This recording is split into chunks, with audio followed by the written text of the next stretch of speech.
चामुंडेश्वरी नमो नमो जगदम्बे भक्तजनों के कार्य हितमा करती रहे विलंबे।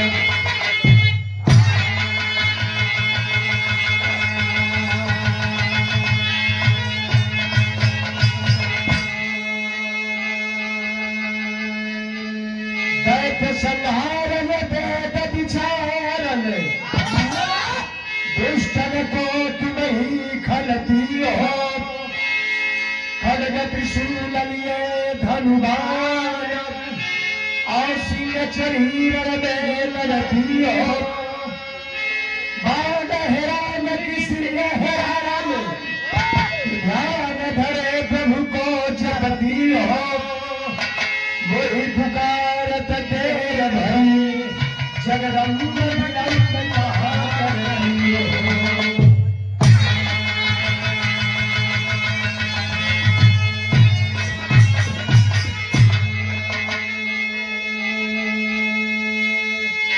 पर्वतों के शीश पे माता तेरी जयकार हो वंदन करूं श्रद्धा सुगन स्वीकार हो स्वीकार हो।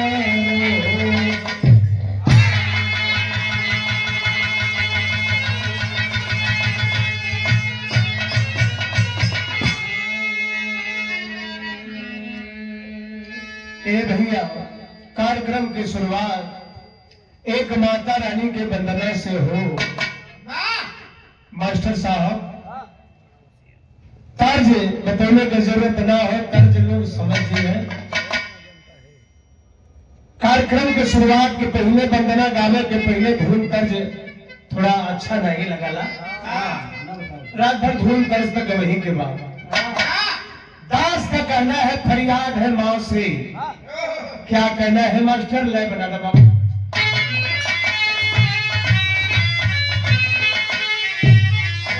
क्या बात है।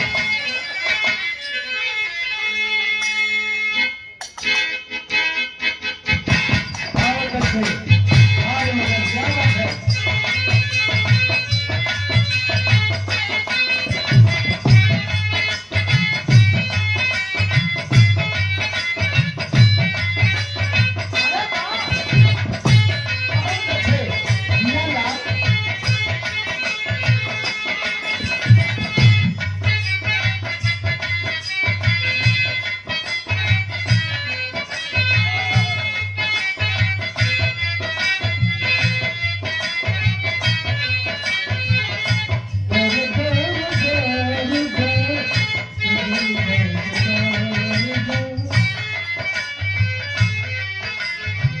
अरे वाह, हमारे देवराज भैया बहुत अच्छा स्वर है। क्या है अंदाज, कहना है कैसे?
मतलब यह है कि हे माई आज हीराबीर बाबा के पावन पवित्र स्थान पर दास बाल चरण मिलावत हुआ सब दिना आशीर्वाद देहलू बियाह गवलू 1974-75 से प्रमुख जी 1974-75 से आज बिरहा में गा रहा हूँ और निरंतर ऊंचाई पर चढ़ोलू अब ही कबोरी ना लगला कि हम का ढलान है दास कही है कहना कि हमारी आज काहे बदे देरी होता गवैया तो ही बनौलू गावे बदे तो ही हमके सिखौलू तो आज काहे देरी होता कहना हो कैसे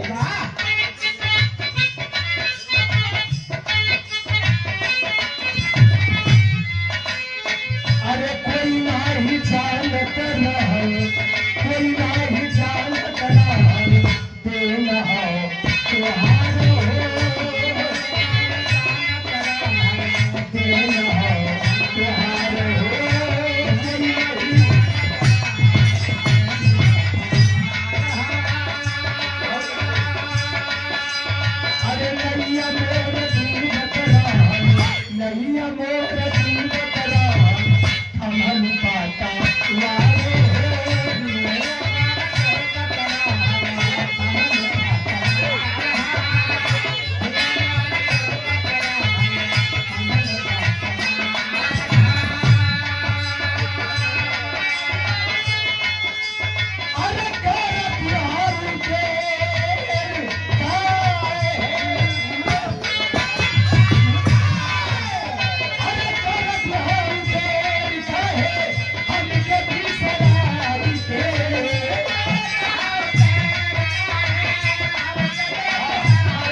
बिरहा जगत में जानत नहीं रहल तोहार आशीर्वाद रहल कि रामदेव से गवलू बुल्लू से गवलू हीरा पारस से गवलू ए लोग का जमाना रहल ओकरे बाद हमहन के समकक्ष में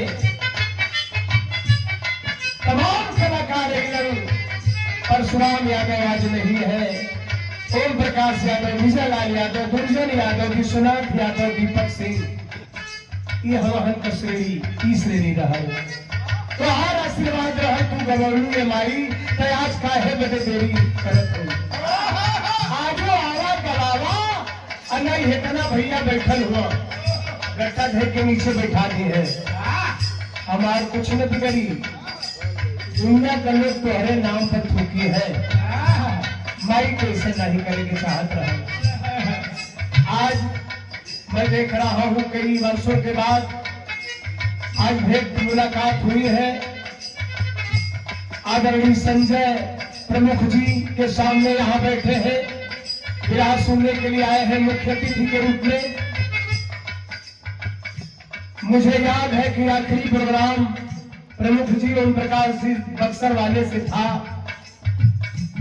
बहुत दिन हो गए उसके बाद तो शायद प्रमुख जी दिमाग से उतर गया या भूल गए मेरा विवाह अब तक वहां नहीं हो पाया है कई बार हुआ समाजवादी पार्टी के नेता लक्कड़ पहलवान जो वाराणसी के जिला अध्यक्ष भी है उनका भी सहयोग रहा तमाम प्रधानगण तमाम बीडीसी लोगों का सहयोग रहा प्रमुख जी का आशीर्वाद बराबर मिलता रहा तो अगली लाइन में कहना है कैसे भैया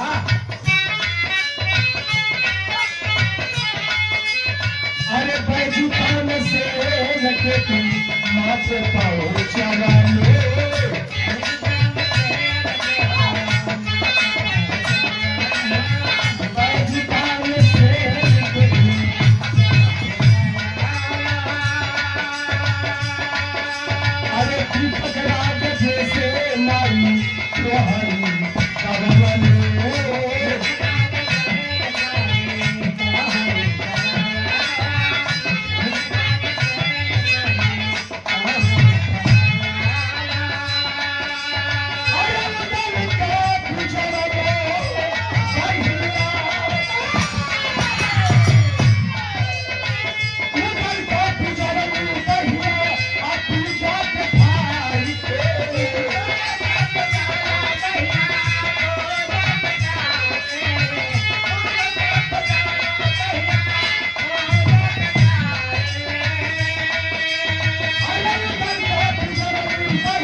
भैया बैजू तानसेन बैजू बावरा आया है, कौन नहीं जानता है। तोहार आशीर्वाद रहल राम के गुरु हीरा पारस तोहरे आशीर्वाद रहल गवैया बना दे। आज ही बाल चरण का कहना हो, का कहना होगा? अरे मरी का तोहार पानी, मरी का तोहार पानी, अब बड़का बनवलो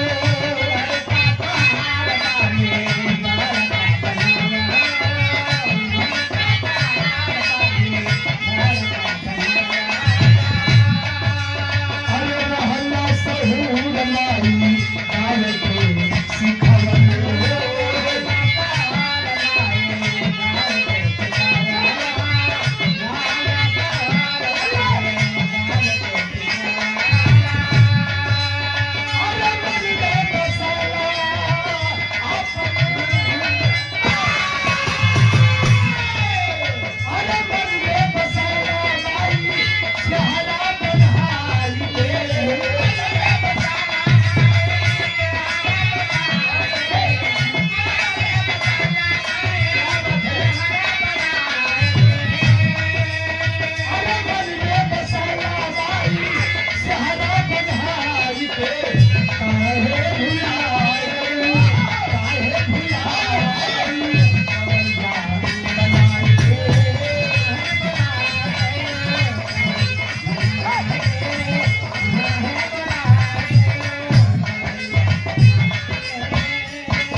आखिरी वंदना कई कड़ी हो, कहना हो कैसे भैया?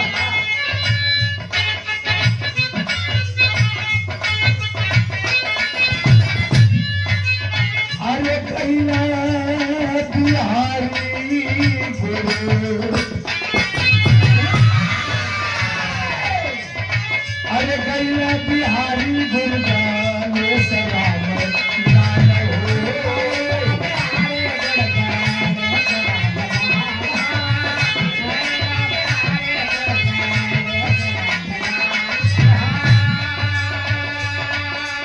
अरे चंद्रिका का बाल चरण, चंद्रिका के बाल चरण तारे भोजन लाल हो।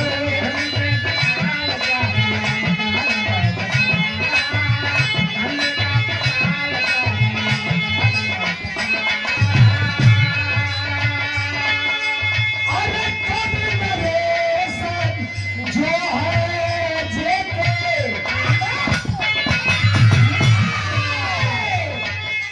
अरे कभी नरेश जो है जेके, अरे असरा लगाई के